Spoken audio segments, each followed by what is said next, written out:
Irmãos, nós estamos muito felizes pelo momento que nós estamos entrando nesse momento tão especial da nossa igreja. Nós iniciamos o ano com o direcionamento de Deus através do nosso pastor, que é o ano do discipulado. E aí nós e a igreja toda começamos a bater forte na parte teórica e nós iniciamos toda a parte de ensinamento, todo o direcionamento sobre discipulado, e assim nós estamos caminhando. E aí quando se fala em discipulado, e quando nós vemos discipulado na Bíblia, não existe, não tem como trabalhar discipulado sem relacionamentos. Isso é impossível. E nós estamos num momento tão especial, que a partir dessa semana agora que vai entrar, nós iniciaremos 4 PGRs, 4 pequenos grupos relevantes, onde que nós estamos saindo de uma teoria, indo para uma prática, onde que pessoas vão estar mais próximas para se relacionar. E aí a gente precisa entender que o nosso pastor, no domingo passado à noite, ele pregou e na sua mensagem, ele frisou muito esse momento tão bacana e especial. E aí a gente, como alguém que submete aquilo que o nosso líder está fazendo, nós de maneira alguma poderemos subir aqui agora nesse altar e fazer algo totalmente ao contrário e sair da linha do que está sendo pregado. Então a gente entende que submissão é estar sobre a mesma missão. Então não adianta eu subir aqui e querer falar, pregar e trazer algo que vai tudo ao contrário do que está sendo colocado, ensinado e colocado para uma prática. Então hoje nós vamos trabalhar, porque nós precisamos entender isso muito bem, porque sem isso é muito difícil caminharmos junto como igreja. E esse talvez seja um dos maiores problemas das igrejas, que é a falta da cultura da pluralidade. Vamos comigo ler o texto em Gênesis 1, a partir dos 26 e 27, que diz assim, a palavra de Deus. Então disse Deus, façamos o homem, a nossa imagem, conforme a nossa semelhança. Domine ele sobre os peixes do mar, sobre as aves do céu, sobre os grandes animais de toda a terra e sobre todos os pequenos animais que se movem rente ao chão. Versículo 27. Criou Deus o homem à sua imagem, a imagem de Deus o criou, homem e mulher os criou. Pai, ainda que eu tenha preparado, ó Pai, ainda que eu tenha estudado, ó Pai, nada do meu preparo e do meu estudo, ó Pai, é capaz de tocar mente e corações se não for o Teu Espírito Santo, ó Pai. Então é que eu te peço, que o Teu Espírito, ó Pai, é o que faz a obra, venha falar aos nossos corações, ó Pai, e que Ele, como sempre tem feito nesse local, faça a obra mais uma vez nessa noite, através da Tua palavra, da revelação da Tua palavra. Assim nós te oramos, no nome de Jesus. Amém. Esse é um texto muito conhecido, né?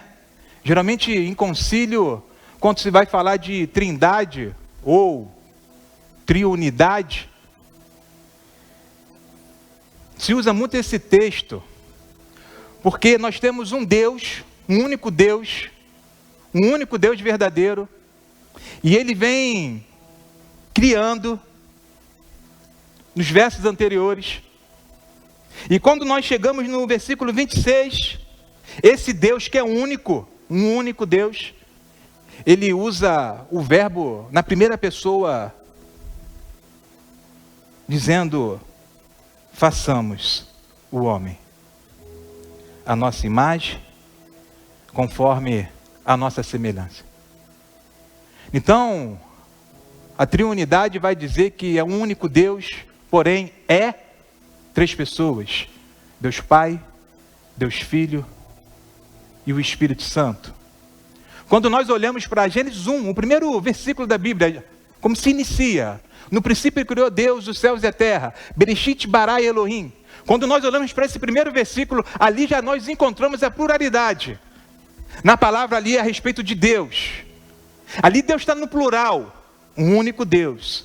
Ali já nós passamos a ver a pluralidade. E aí, queridos, um Deus que é plural, um Deus que, apesar de ser único, ele é plural e ele é relacional. E aí, quando ele cria o homem, o texto vai dizer que ele criou o homem à sua imagem e à sua semelhança. Um Deus que é plural e que é relacional. E aí, querido, quando nós vamos para Gênesis 2, no versículo 18, a gente vai ver algo interessante. Porque enquanto Deus vinha criando, após que ele criava, ele dizia, o texto dizia, e Deus viu e que isso era bom. Na tradução NVI diz, e Deus viu que ficou bom. E foi vindo assim, nos versículos anteriores. E quando Deus cria o homem, o texto vai dizer que ele disse, ficou muito bom. E aí no capítulo 2, no verso 7, o texto vai dizer que Deus soprou no homem o sopro da vida. E o texto vai dizer que o homem passou a ser um ser vivente. Ou seja, ele existia e a partir do sopro agora ele vive, é um ser vivente. E aí a partir desse momento, depois que o homem agora recebe o sopro da vida, agora que ele é um ser vivente, olha a declaração que Deus faz no versículo 18. Então, Gênesis 2:18. O Senhor Deus declarou: não é bom que o homem esteja só. Farei para ele alguém que o auxilie e lhe corresponda. Irmãos, em outras palavras, o homem agora sendo um ser vivente que vivia, e Deus olha para ele e diz: olha, não é bom que você somente viva, que você somente seja um ser vivente. Deus agora vira e diz: olha, não é bom que o homem esteja só. Deus está dizendo: olha, não é bom que o homem somente viva. O que Deus está dizendo quando Ele fala, agora nós precisamos fazer uma outra pessoa? Deus está dizendo que o que é bom não é viver, o que é bom é conviver. Então, a partir daí, Deus cria alguém para que o homem não esteja o que mais só. Porque se ele é um Deus relacional, se ele é um Deus onde que ele sempre funcionou no plural, ele olhou para o homem e falou: tipo, ele precisa de relacionamento, ele precisa de alguém. E aí a partir daí é criado alguém para que o homem não somente viva, mas que ele venha não somente viver, mas que ele venha conviver. E aí a gente precisa entender que um dos propósitos que Deus coloca no homem, para a vida do homem, não é somente viver, não é somente existir, mas é conviver. E aqui está um dos maiores problemas que nós temos. Viver, a gente consegue viver. Agora, conviver é difícil. Conviver é muito difícil. E aí a gente precisa entender que quando Jesus está, momentos antes de ser crucificado, ele tem uma angústia muito grande, ao ponto de ele dizer: Pai, se for possível, passe de mim esse cálice. E aí a gente precisa entender, caramba, Jesus estava com medo da cruz, Jesus estava com medo da crucificação, Jesus estava com medo dos pregos. Sim, realmente é uma morte dolorosa, é uma morte, meu Deus, mas não era isso o medo de Jesus, não era isso a angústia de Jesus. Porque Jesus, querido, Ele sempre, Deus sempre foi plural, sempre foi relacional. E aí me diz, vamos agora pensar um pouco, qual seria a única coisa que poderia separar esse Deus que é três pessoas? Qual poderia ser a única coisa que poderia separar Deus do Filho e do Espírito Santo? O pecado. Alguém consegue imaginar Deus pecando? Alguém consegue imaginar isso? Isso nunca vai acontecer, isso é impossível de acontecer. Mas no plano de Deus, o Filho, ele ia ter que levar sobre ele os nossos pecados, as nossas enfermidades. Então, o que mais estava angustiando o Senhor antes da crucificação não era a cruz. Que ele sabia que ele ia passar por um momento onde que ele ia ter que se separar. Onde que ele ia ter que ser, agora é eu sozinho. Agora eu sozinho. Ele ia experimentar o que é a humanidade, o que Adão está experimentando, não é bom. Ele ia experimentar a solidão, está só. É por isso que mais na frente, ele grita, ele brada, Eli, Eli, lama sabachthani, meu Deus, por que me desamparaste? A angústia dele era porque ele não ia mais estar conectado nesse plural. E é isso que nós precisamos entender, nós somos imagem e semelhança de Deus. Se o que mais angustiou ali Deus antes da cruz foi ele saber que ao carregar toda a ira que era para mim e para você, a ira de Deus, querido, havia uma ira de Deus que era totalmente abrangente, mas ele foi lá na cruz, entrou na frente para que essa ira não chegasse até nós, e ele levou toda a ira de Deus sobre ele. E aí, querido, querida, a gente precisa entender que o que mais angustiou Jesus antes da crucificação foi o fato que o pecado que ele ia carregar nosso ia afastar ele de um relacionamento. O que mais a gente não quer é se relacionar com pessoas. A gente está vivendo uma geração que a gente não quer se relacionar muito. A gente quer ser seletivo nos nossos relacionamentos. E aí, Jesus, ele precisa vir até aqui e nos ensinar o contrário. E aí nós precisamos entender que agora nós vamos viver um momento muito especial da igreja, onde que essa semana inicia o PGR, onde que a nossa igreja precisa entender isso. Nós vamos entrar agora num relacionamento mais próximo, porque é totalmente diferente de vir na igreja, de estarmos aqui celebrando Deus, cultuando a Deus, recebermos uma palavra do Senhor e aí acaba o culto, você fala com o irmão rapidinho, você fala com a tua irmã rapidinho, muitos nem falam com ninguém, mete o pé, o Uber já chegou, já vai embora. Nós agora vamos viver um momento especial, que é um momento, querido, que ninguém tem que ficar de fora. É um momento que todos nós precisamos abraçar. Ah, por quê? Porque é o pastor Luciano que está implementando? Não, querido. É porque é algo de Deus. O pastor Luciano só está sendo instrumento. E tudo que ele está implementando e colocando, quando você vai, querido, é Bíblia, é bíblico. São estratégias, foi o que Jesus fez. Vim até aqui para se relacionar. Relacionamento. É por isso que discipulado não existe sem relacionamento. Então eu queria trabalhar bem rapidamente, porque meu tempo já foi a metade. Mas para a gente entender a importância do PGR, a importância de a gente nos envolvermos com o PGR, a importância de a gente estar inserido nesses relacionamentos. E a primeira coisa que eu quero que entendamos nessa noite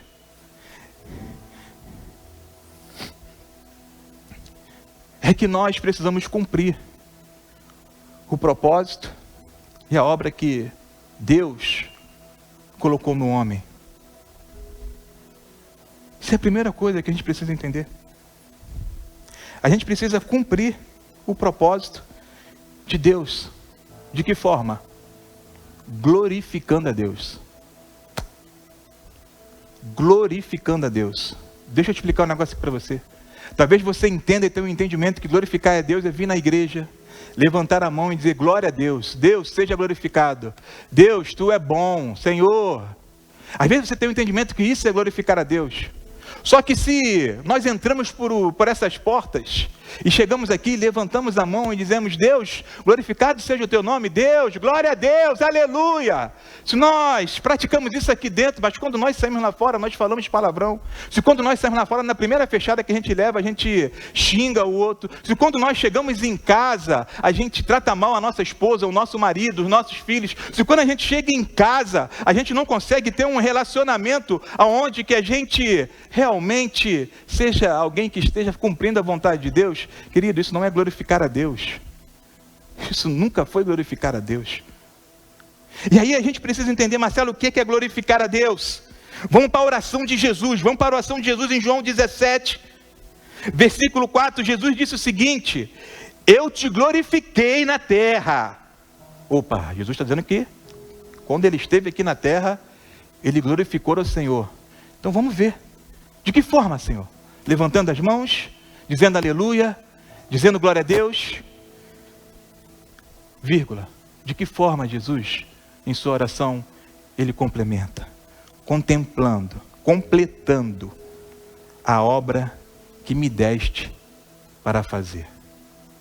Jesus glorificou a Deus porque quando ele veio aqui, ele cumpriu o propósito, ele cumpriu a obra, ele fez o que tinha que ser feito, ele não deixou de fazer nada. E isso é glorificar a Deus. Então, se Deus, ele colocou um dos propósitos para o homem, para a humanidade, conviver, se relacionar, ter um relacionamento. Querido, se a gente não consegue nos relacionarmos, se a gente não quer cumprir uma obra, um propósito, ser útil para alguém, querido, a gente está fora de propósito. A gente está totalmente fora de propósito. A gente precisa entender que glorificar a Deus é muito mais além do que levantar as mãos. Então, querido, aquilo que nós sabemos que nós temos que fazer, aquilo que é chamado, aquilo que queima na gente para ajudar o próximo, para fazer a obra, se nós deixamos de fazer, querido, nós estamos deixando de glorificar a Deus. Então, querido, quando você entende que você precisa ajudar as pessoas, então quando todo mês você separa 1 quilo do alimento e você coloca aqui nesse cesto, você traz aqui todo mês, porque você sabe que famílias precisam, você está cumprindo uma obra, você está cumprindo um propósito. E o fato de você se levantar do banco, sair da sua casa com 1 quilo de arroz, 1 quilo de feijão, e você entregou aqui, você não levantou as suas mãos, você não disse glória a Deus, mas você glorificou a Deus. Quando as irmãs lá atrás separam e tiram um tempo para separar, olhar para quais famílias precisam receber com muito carinho, com muito amor, fazem uma cesta e faz essa cesta chegar nos necessitados, faz essa cesta chegar nas famílias que tanto precisam. Essas irmãs não vieram aqui no altar, não fizeram assim, não se ajoelharam aqui, elas glorificaram a Deus, porque cumpriram a obra, cumpriram o propósito. 2, porque nós precisamos estar inserido, meu irmão, nos PGRs, nos relacionamentos. Por quê? Porque nós precisamos ser um suporte para os nossos irmãos. Precisamos ser um suporte para os nossos irmãos. Paulo vai dizer: suportem-se, ou suportai-vos uns aos outros, e perdoe as queixas que tiverem uns contra os outros. Perdoe, como o Senhor lhes perdoa. A gente tende a olhar esse texto de Paulo, e quando ele começa suportável uns aos outros, a gente tende a falar assim: caramba, tem irmão na igreja que, meu irmão, tem que ter muita paciência. A gente entende que esse suportai-vos está ligado a meu irmão, tem que ter uma paciência aí, né? Nem a de Jó. Tem que ter uma paciência diferenciada, né? A gente olha para alguns irmãos e a gente fala assim: meu Deus, pai, segura minha língua, segura minha boca, né? A gente entende dessa forma. Mas quando a gente vai para a palavra do significado a palavra é suporte. E qual é a finalidade do suporte, gente? Vamos lá. Qual é a finalidade do suporte? Aqui, ó, tem aqui um copo d'água que eu preciso tomar um copo d'água, mas tem como ele ficar aqui flutuando aqui? Não tem como. Então se coloca um suporte aqui, para que esse copo possa estar aqui, senão ele vai cair, vai quebrar. Quando você compra a sua televisão, você quer botar ela na parede. Você não quer colocar ela na estante com o pé que ela vê, mas você quer deixar ela em pé na parede. O que você precisa comprar? O que você precisa colocar ali para que ela não caia? Para que ela não venha, sabe, quebrar. Você precisa colocar o quê? Um suporte. E é isso que a gente precisa entender. Paulo não está aqui falando, meu irmão, tenha muita paciência com aqueles irmãos, com aquelas irmãs que são chato, tudo reclamam, não é isso. Paulo está dizendo o seguinte, ei, seja um suporte. Seja um suporte para o seu irmão, seja um suporte para a sua irmã. É isso que Paulo está dizendo. Ele precisa de suporte, porque senão às vezes ele cai. Ele precisa de suporte, senão às vezes ele quebra. Então se você está vendo um irmãozinho, uma irmãzinha, que está caminhando de uma forma que vai cair, que vai quebrar, que vai se machucar, se coloca na frente e fala, ei irmã, eu quero ser um suporte para você. E é isso que nós precisamos entender. Nós caminhamos em pequenos grupos dentro dos relacionamentos, porque os nossos relacionamentos são relacionamentos de suportes. É isso que nós precisamos entender, porque muitas pessoas têm dificuldade de se relacionar. Qual é a maior dificuldade do relacionamento? É porque a gente precisa entender uma coisa: relacionamento não é mão única, relacionamento é mão dupla. Então se em todo relacionamento você entrar, você se envolver, porque você só quer receber, esse relacionamento vai acabar com você, você vai se frustrar, você vai ficar chateado. Porque relacionamento não é só receber, e nem é essa a ordem. A ordem é o contrário. Relacionamento é dar primeiro, para depois receber. É dar, para depois receber. E a gente precisa entender isso. A gente precisa entender isso. E aí sabe o que acontece? Você sabe o que acontece? Quando a gente não entende a cultura da pluralidade, que a igreja é nós. Que isso, Marcelo? É nós? Que isso? É proposital. É nós. A gente precisa entender isso. A gente precisa entender que quando a gente vive a cultura do egocentrismo, onde você pensa sempre em você, onde você só pensa em você, sempre o seu eu, meu irmão, você vai ter dificuldade de viver os relacionamentos. Você vai ter dificuldade de estar nos relacionamentos. Porque quando nós vivemos somente o eu, nós só queremos receber. E nós esquecemos que relacionamento é dar. É se envolver numa questão onde que você tem que ser suporte. Ser suporte um dos outros. Orar um pelos outros. E aí Paulo vai dizer, olha, perdoe. Como o Senhor lhes perdoou. Irmãos, eu tenho uma crise com alguns pastores, com alguns pregadores, que eles levam a cultura do perdão totalmente para a cultura do perdão que o Senhor estabeleceu. Ele diz o seguinte, não irmão, perdoa, mas ele lá e você aqui. Isso não é pecado, isso não é errado. Não perdoa, libera perdão. E hoje o que mais você se ouve nas pessoas, não tenho nada contra o pastor Luciano não, benção. Mas ele lá e eu aqui. Não tenho nada contra o pastor Emerson não. Mas ele lá e eu aqui. Não quero mais se envolver. A Bíblia diz que a gente tem que perdoar como Jesus perdoou. Imagina, se toda hora quando a gente erra, que a gente se arrepende, que a gente chega para Deus e fala, Deus, caramba, eu sou cabeçudo, eu errei de novo, me perdoa. Você imagina que Deus fala, não, vou te perdoar. Mas você aí, eu aqui, acabou. Imagina. Hein? Imagina, querido. A Bíblia está dizendo que o perdão, a cultura do perdão, não é essa não, cara, que pregam não. Não, meu irmão, fica lá na tua casa e eu na minha. Qual é a cultura do perdão de Jesus, gente? Qual é a cultura da graça? Qual é a cultura da salvação? Quando Jesus vem cumprir esse propósito, que ele morre na cruz, o que a salvação, a graça, o que o perdão de Jesus trouxe para o homem, para a humanidade? Reconciliação. Como que eu libero um perdão e não tem reconciliação?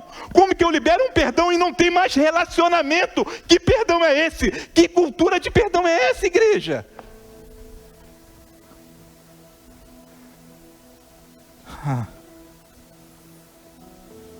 Três. Porque nós precisamos estar inseridos no PGR.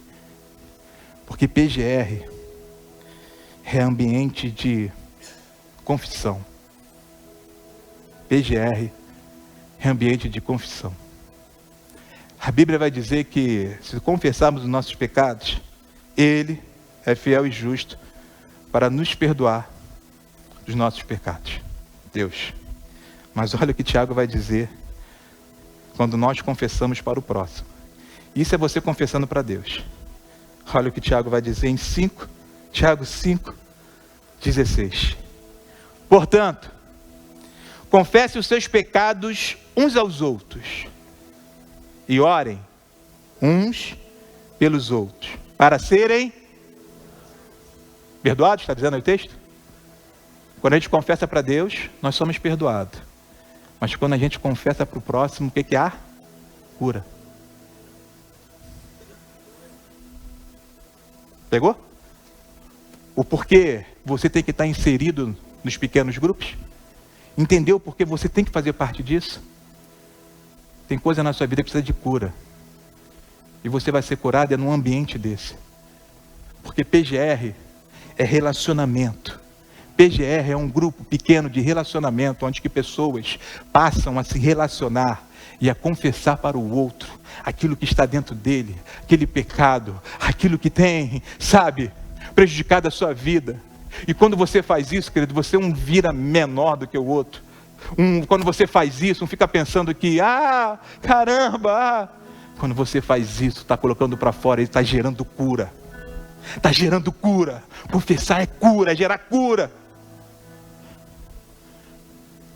É claro, querido, que se precisa também estabelecer a cultura dentro do PGR da confiança e sigilo. Porque também não adianta eu chegar no pequeno grupo, isso é para os líderes, precisa estabelecer isso. Não adianta também eu chegar no pequeno grupo e chegar, Elise, caramba, essa semana eu vacilei, cara, está me incomodando, não estou conseguindo dormir, quero confessar um pecado aí, cara, e ora por mim, que a Bíblia diz, confessar e orai um pelos outros. Aí confessei pela Elise, Elise me abraçou, fez aquela oração, senti paz, senti cura. Terça-feira, saí do PGR, como, Marquinhos? Aí eu chego domingo de manhã para IBD, aí o Daniel fala, e aí, irmão? Dormiu no sofá, né, porque brigou com a Paula. Eu falei, que isso? Quem te falou isso, irmão? Então a gente tem que ter a mentalidade da cultura que dentro dos pequenos grupos é sigilo. Tudo é sigilo e confiança. A gente precisa entender isso. Tudo é sigilo e confiança. A gente precisa entender isso. E aí, querido? Isso é muito importante, tá? Isso é muito importante. A gente precisa entender, quando a gente fala de pluralidade, é porque a gente precisa eliminar um grande impostor que está dentro da gente. Vamos ser sinceros. Às vezes, querido, a gente foi abençoado naquele mês. Às vezes a gente está com dinheiro de sobra, Alain. Um dinheiro de sobra na conta. Né? Isso aí eu nunca vi com a Alain, mas um dia vai acontecer, amém. A gente está com dinheiro de sobra na conta, esse mês está mais tranquilo, né? Um mês que a gente está mais abençoado, né? Isso não acontece, às vezes um mês fica mais livre. E aí o que acontece? Às vezes a gente, caramba, esse mês vem no nosso coração, vem. Esse mês acho que eu vou ajudar mais na ação social. Não, esse mês acho que eu vou ajudar mais lá na igreja, no Ministério das Mulheres. Esse mês eu vou contribuir mais porque, está sobrando aqui um pouco. Vem, essa vontade vem. Passa, às vezes passa, né? A gente pensa. Aí vem um impostor. Tá maluco, rapaz? E o lanche lá do Outback lá, tá de brincadeira. Aí vem o impostor. Melhor não, hein? Vai que o pneu do teu carro fura amanhã. Melhor deixar isso aí. Vai que amanhã tu tá de febre, né? Tá com gripe aí, né? Benegripe é caro, né? Qual é o do D? Coristinadê, né? A gente tem um impostor, irmãos, o tempo todo. A gente tem um impostor dentro da gente o tempo todo, que não quer que a gente abençoe o próximo. Que a gente não quer que a gente abençoe os próximos. Que na verdade quer que a gente sempre se beneficie a nós mesmos. Isso não é cultura do reino. Isso não é a cultura que Deus colocou no ser humano, no homem. Não é. É a dele. Jesus, quando veio aqui, querido, ele fazia tudo pelas pessoas. Chegou um momento que ele falou, olha só, eu não vim para ser servido não. Eu vim para servir. É por isso que algumas pessoas ficavam em crise com ele. Que isso? Jesus está maluco? O que Jesus vai fazer dentro da casa de Zaqueu? Porque Jesus não era assim. Olhava para as pessoas e... Não, com esse cara não tem que se relacionar. Por isso que Jesus quebra tudo isso. Deus tem prazer, querido, prazer de abençoar quando nós estamos nos relacionando. Deus tem prazer de abençoar a coletividade, gente. Deus tem prazer de abençoar os que se relacionam. Sabe, eu acho muito interessante, pastor, eu acho muito interessante a luta de Jacó. Jacó está lutando com um anjo. Que luta com o anjo. E aí chegou um momento que o anjo pergunta, tá bom. E Jacó falando, olha, eu não vou largar, enquanto que olha só, olha o erro, enquanto me abençoar. Aí o anjo vai e faz uma pergunta para ele antes de abençoar. Qual o seu nome? Aí ele fala, Jacó. Onde? Jacó? É como se ele estivesse falando, qual é o seu nome? Eu. Aí eu, antes de ele abençoar, ele fala, não, agora é Israel. Porque Deus tem prazer, não de abençoar o eu, não de abençoar o indivíduo, mas Deus tem prazer de te abençoar, para que a bênção que vai para você não pare em você. Você está entendendo? A cultura da pluralidade. As bênçãos que chegam até nós não é para parar em nós. Deus não tem esse prazer de abençoar somente o indivíduo. Deus muda para Israel porque a bênção era para todos. Deus muda para Israel porque a bênção não era para somente Jacó, mas era para abençoar Jacó e que essa bênção alcançasse todos. E é isso que nós precisamos entender. As nossas orações não é Senhor, me abençoe, Senhor, me abençoe. As nossas orações têm que ser, Senhor, me faça um abençoador. Porque o abençoado, ele tem aquilo que ele precisa para ele. Mas o abençoador, Deus sempre coloca mais. Deus, eu vou te dar o que você precisa, mas vai ter um além, vai ter um a mais. Só que esse a mais não é para reter, esse a mais não é para ficar com você, esse a mais é para você nos relacionamentos, você abençoar, sendo suporte. Acabou meu tempo, caramba. Eu vou ter que abrir um sindicato nessa igreja, amém, irmãos? Sindicato dos pregadores. Sindicato dos pregadores, fica difícil. Eu vou abrir um sindicato dos pregadores aqui na igreja, amém? Vou botar o pastor Jorge como presidente, Tiago como vice-presidente, vou botar aí o Marquinhos aí como secretário, Lucão segundo secretário, eu vou ser o tesoureiro desse sindicato aqui que eu vou criar na igreja. E a primeira reivindicação que eu vou fazer é mudar o tempo ali de 30 minutos para no mínimo 40, do ideal deveria ser 50. Mas para o mínimo 40, irmãos. Né? O Elisa essa semana mandou um vídeo e falou, mano, assiste essa pregação aí. Porque isso é discipulado. Discipulado é quando você está aprendendo, quando algo te edifica, quando algo chega até você. Você é cultura da pluralidade. Mano, isso aqui não pode me abençoar só a minha vida não. Eu tenho que compartilhar. Eu tenho que passar isso para outros. O Elisa fez isso essa semana. Mano, ouve essa mensagem. Quando eu olhei, o cara me manda a parada 11 horas da noite, Marquinhos. Quando eu olhei, tempo da mensagem do cara, 1h21. Falei, amanhã de manhã eu vou assistir, mano. Aí chega aqui na igreja meia hora. Os caras estão pregando 1h20 aí, e aqui é meia hora. Não, mas vamos ser sinceros, irmãos. Tudo bem que se coloca o tempo, porque tem alguns pregadores que perdem a noção, perdem a mão, se deixa. Tem gente que gosta de falar que vai ficar à noite, sabe? Não para, eu sei que tem isso. Mas aqui na nossa igreja não tem isso. Vamos ser sinceros, vamos olhar para os pregadores. Vamos ser sinceros, irmãos. Não é agradável ver a irmã Ivonete pregando aqui? É meia hora, é pouco para uma irmã que é agradável dessa pregar. Vamos ser sinceros, Tiago. O único pregador reformado que a gente tem aqui na igreja, e a gente não dá um crédito desse, dá meia hora para um pregador reformado. Isso, gente, para quem é pregador reformado, que isso? 30 minutos é a introdução de quem prega, sabe disso, do reformado. É uma afronta por reforma, 30 minutos. Então, por favor, gente, vamos, por favor. Isso não precisa nem passar em assembleia. Acho que isso aí é o sindicato dos pregadores, pode resolver isso com o pastor Luciano. Para terminar, queridos. Tá? Posso passar 2 minutinhos? Eu nem vou. Passei 3. Passei 3. Eu nem vou entrar no texto aqui do quarto. Tá? Eu nem vou entrar no texto do quarto. Eu só vou falar e concluir. Quarto, porque nós precisamos estar envolvidos nos PGRs, né? Porque a gente tem que abraçar isso, toda igreja.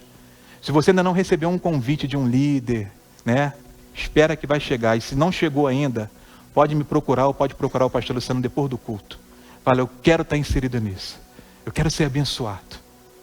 Quarto, para terminar. Por quê? Nós precisamos estar inseridos nos PGR. Porque na unidade dos diferentes acontece nascimento e multiplicação. Pegou aí, Lucão? Na unidade dos iguais nada acontece. Na unidade dos iguais nada acontece.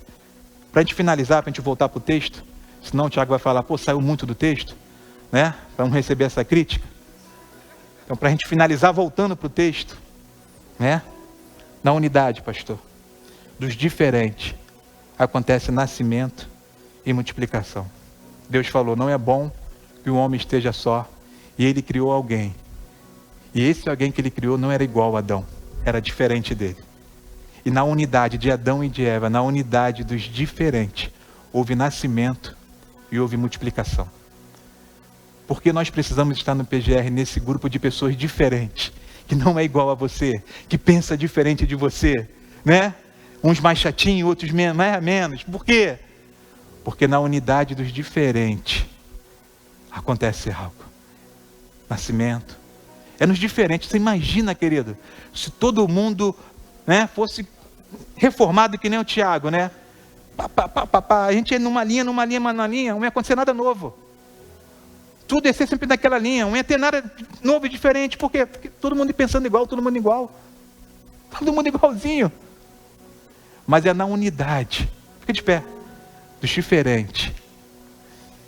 Eu ia entrar aqui em um texto de Efésios 4, mas aí eu ia precisar de mais 20 minutos para a gente poder entender melhor a questão dos apóstolos, pastores, evangelistas, profetas, mestres. Mas Deus te trouxe aqui para dizer que a cultura que nossa igreja tem vivido, discipulado, não é a cultura do eu, é a cultura da pluralidade. Não é a cultura onde que eu subo aqui e eu falo meu ministério, mas é a cultura que subimos aqui e falamos nosso ministério. Não é a cultura que subimos aqui e falamos a minha igreja. É a cultura que subimos aqui e falamos a nossa. É a cultura que Jesus deixou na sua oração do Pai Nosso. Na verdade, a oração não é do Pai Nosso. Senão o Tiago depois é mais uma que ele anota. É a oração modelo. Mas na oração modelo, Deus fala Pai Nosso. Ele não fala, meu Deus, meu Pai. Ele fala as nossas dívidas. Perdoa as nossas dívidas. Ele não fala o meu pão que eu preciso amanhã. Ele fala o nosso pão de cada dia. E é isso, é ser igreja. Ser igreja é ser, mesmo sendo errado, mas eu li um livro que tem esse nome que diz que igreja é nós. Igreja é nós. Você tem que estar inserido nisso. Tu tem que estar na pluralidade. Tem que estar na pluralidade. Nós precisamos pensar mais no outro. Nós precisamos, dentro dos nossos relacionamentos, querido, ser suporte um para os outros. Parar de pensar muito no nosso eu, Não importa, querido. Vamos louvar antes de orar. Não importa. Mas nós precisamos. Achei tão bonito. Cheguei junto com a Lília. Tinha 2 vagas, uma ali onde que a entrada é um pouco mais alta, quando tu entra ali dá um complicado, e uma das melhores vagas que é de frente, né? Aqui de frente. E eu falei, ei, vai colocar onde? Ele falou, essa aí é tua, essa aí Essa é para você. É isso aí, isso é igreja. Você primeiro pensa no outro, é o que Jesus fez. Você primeiro faz no outro. Porque relacionamento é isso. Primeiro você dá. Primeiro você dá. Primeiro você oferece. Primeiro você faz. Isso é relacionamento. Agora, se você quiser se relacionar só para receber, querido, você não vai se dar bem em nenhum relacionamento. Porque pessoas vão te machucar. Porque pessoas vão te ferir. Porque pessoas vão falar coisas que você não gosta. Porque pessoas vão te magoar. Relacionamento é dar, receber e perdoar. Entenda algo. Entenda algo. Aqui dentro não existe pessoas que ofendem. E também não existe pessoas que foram ofendidas. Não existe isso na cultura do reino. Isso existe lá fora. Lá fora existe pessoas que tratam mal. Aqui dentro, quando nós erramos, nós não somos ofensores e ofendidos. A cultura do reino é que aqui dentro só tem pessoas que fazem o que Jesus fez. Pessoas que são perdoadoras. Então, querido, vamos louvar. E depois do louvor eu quero orar pela tua vida.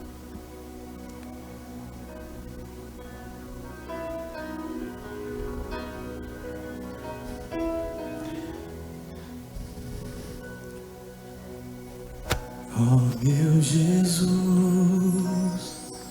precioso és, não há na terra e nem no céu que eu tenha achado. És lindo, és meu tesouro, meu galardão. Só quero mover teu coração. És tudo que eu quero, só quero te contemplar e te dar o meu amor. Não importa o quanto irá custar, tudo eu entrego a ti.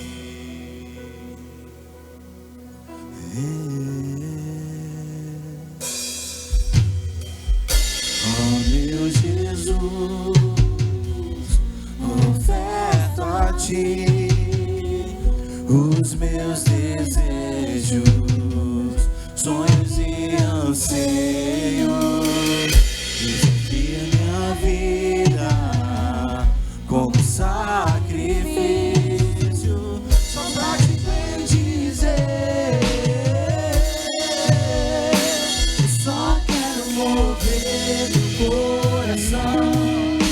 És tudo que eu quero, só quero te contemplar e te dar o meu amor. Não importa o quanto irá custar, tudo eu entrego a ti, tudo a ti. Só quero mover teu coração e perder em teu olhar. Aqui em tua presença é onde eu quero estar, habitar em tua casa, ó Pai, e gastar todos os dias em ti, só em ti. Se ama a presença, então eu quebro o meu vaso.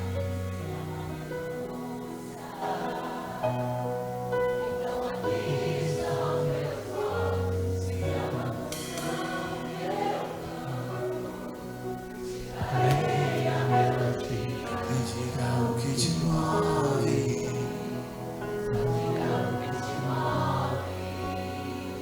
Se é uma fragrância, então eu quebro o meu vaso. Se é uma renúncia, então aqui estão os meus vasos. Se é uma canção que eu canto, eu te darei a melodia. Me diga o que te move, só diga o que te move.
Querido, eu quero muito orar pela tua vida.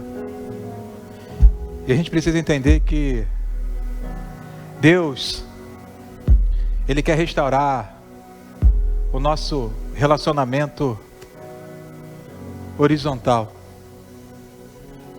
Porque se nós não restaurarmos o nosso relacionamento horizontal, não tem como ter relacionamento vertical. A gente precisa entender isso.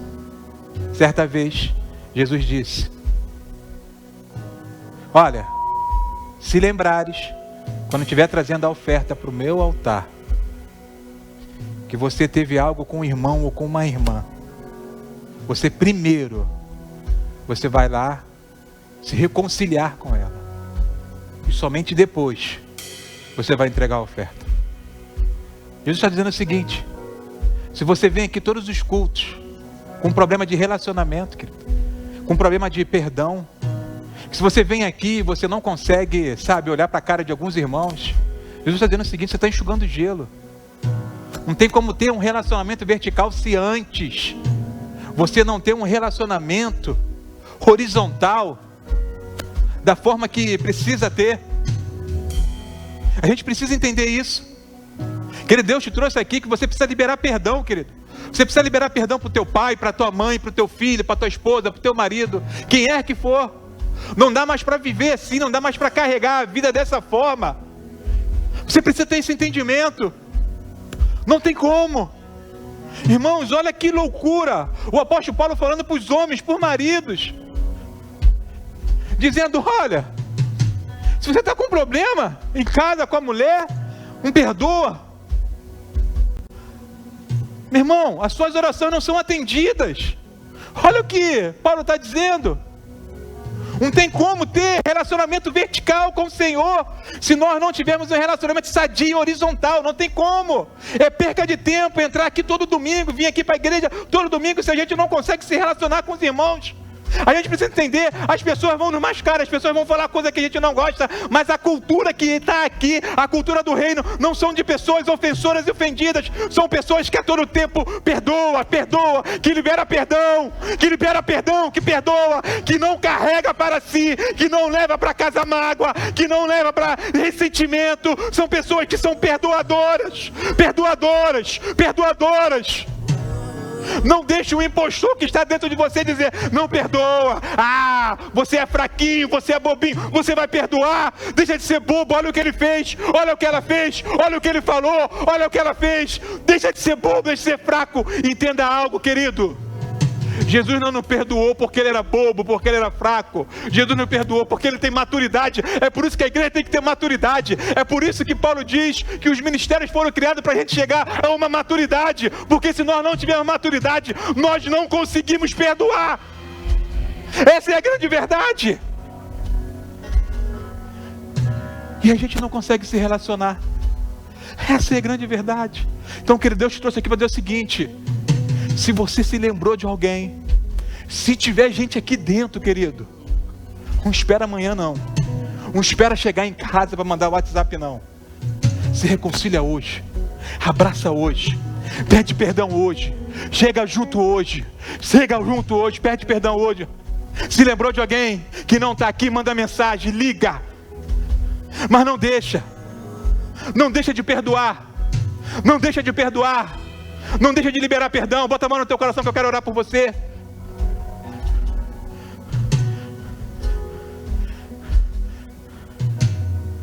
Pai, glórias te damos, Deus, porque a tua palavra é viva e eficaz, ó Pai. A tua palavra, quando penetra, ó Pai, ela penetra, ó Pai, no interior, ó Pai, e ela tira de nós, ó Pai, tudo aquilo, ó Pai, que nos impede, ó Pai, de termos uma vida, ó Pai, segundo a sua vontade, ó Pai.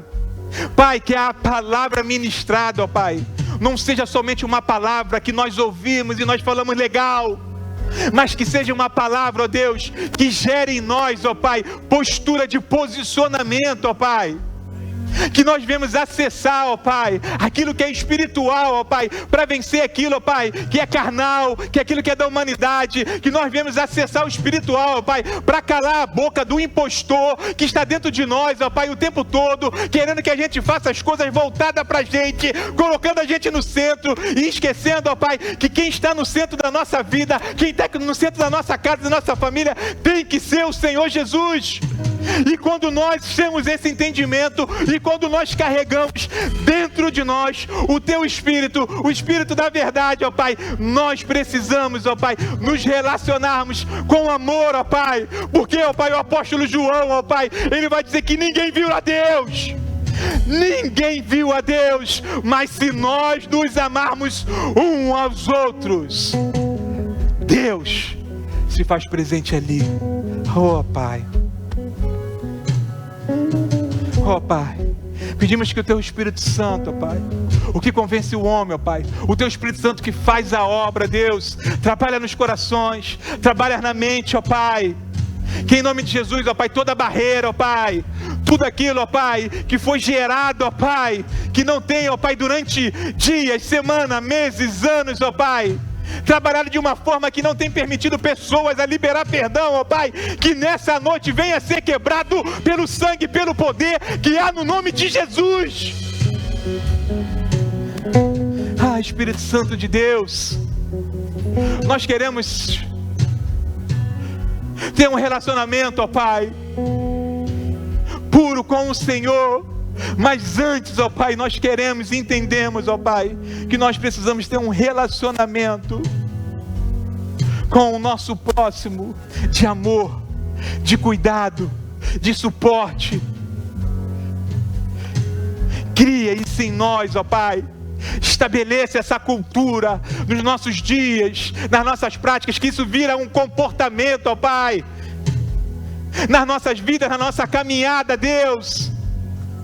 Nós pedimos isso no nome de Jesus. Restaura relacionamentos nessa noite, ó Pai. Restaura, ó Pai, amizades nessa noite, ó Pai. Restaura, ó Pai, ministérios nessa noite, ó Pai. Tudo aquilo, ó Pai, que causou, ó Pai, uma quebra, uma paralisia, ó Pai. Tudo aquilo, ó Pai, que de alguma forma que entrou, ó Pai, e que tem destruído, ó Pai. Que em nome de Jesus, que o Teu Espírito Santo arranque tudo, ó Pai. Joga para fora em nome de Jesus, ó Pai. Pai, nós queremos glorificar o Teu nome, ó Pai, com as nossas ações, com os nossos comportamentos. Nós queremos glorificar o Teu nome, ó Pai, liberando perdão para o próximo. Nós queremos glorificar o Teu nome, ajudando o próximo, sendo útil para o próximo. Nós queremos, ó Pai, glorificar o Teu nome, ó Pai, cumprindo a Tua obra, cumprindo o Teu propósito, amando nossos irmãos e as nossas irmãs, ó Pai. Nos ajuda a cada dia, ó Pai. Nos ensina a cada dia. Assim nós choramos. Assim nós te agradecemos. No santo nome de Jesus. No santo nome de Jesus. Amém, Senhor. Você pode aplaudir o Senhor.